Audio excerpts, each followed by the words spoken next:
Bonjour tout le monde, bienvenue dans mon vidéo faite à l'improviste. En fond, je vais juste vous expliquer un peu le contexte. Le texte qui va suivre, ça a été un texte que j'ai fait dans un projet en français. Puis je me suis dit tout bonnement sur un coup de tête, je pourrais faire ça dans une vidéo YouTube.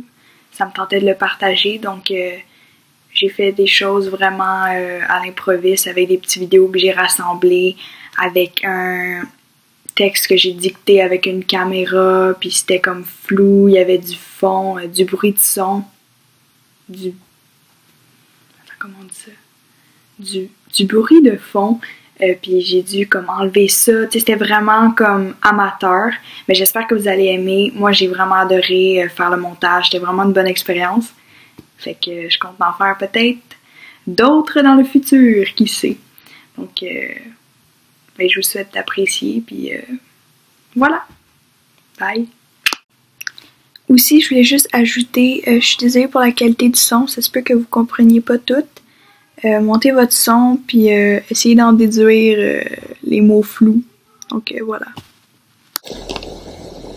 C'était l'histoire d'une fille seule dans son monde menée par la peur.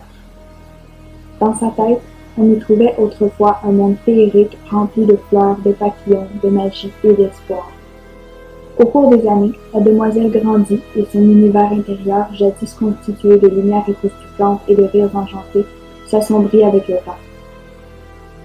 À l'adolescence, l'enfant maintenant réveillée de son conte de fées constata les cruautés quotidiennes du monde dans lequel elle flottait aveuglément, il y a quelques années. Son habitat intérieur s'empoisonna, ainsi laissant place à un monstre repoussant qu'on appelait la peur. Ce monstre hideux était un vrai cauchemar. Assis sur le trône de ses pensées, il riait de toutes ses forces quand la pauvre fille manquait son coup. Il lui crachait des insultes, faisant verser des larmes de honte et de regret à la victime mélancolique. Un beau mauvais jour, le monstre s'était multiplié encore et encore.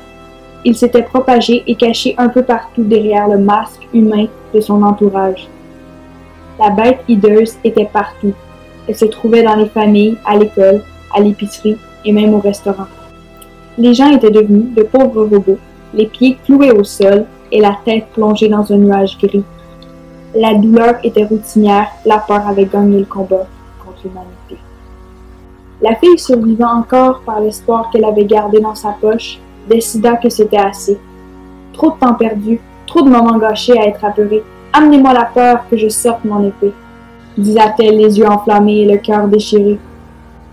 Sans plus tarder, les nuages s'assombrirent, le tonnerre retentit.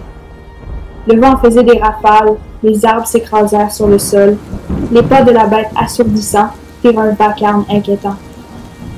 Elle faisait 1 kilomètre de haut et 3 kilomètres de large. Le poil odorant hérissé, le monstre fusilla du regard la jeune adolescente terrorifiée. La fille intimidée lui cria de toutes ses forces de redonner la paix à l'humanité. La source diabolique lui répondit par un rire moqueur glaçant. La jeune demoiselle recula d'un pas et prit une grande inspiration. Elle sortit de son corps, devint ainsi une lumière envoûtante, s'infiltrant dans la tête de la bête. La lumière était imbibée d'amour et de compassion. Elle voyageait à travers la peur et lui découvrit un cœur. Si peu utilisée, mais toujours là, durcie par le temps et les années. Elle se fraya un chemin et découvrit une montagne de chagrin. La lumière fit battre le cœur et cicatrisa les failles creusées par la solitude et la tristesse.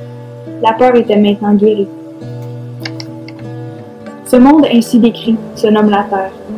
Maintenant dirigé par l'amour et la compassion, les couleurs apparurent, les douleurs disparurent. La paix régnait alors fièrement sur le trône de notre tête délivrée.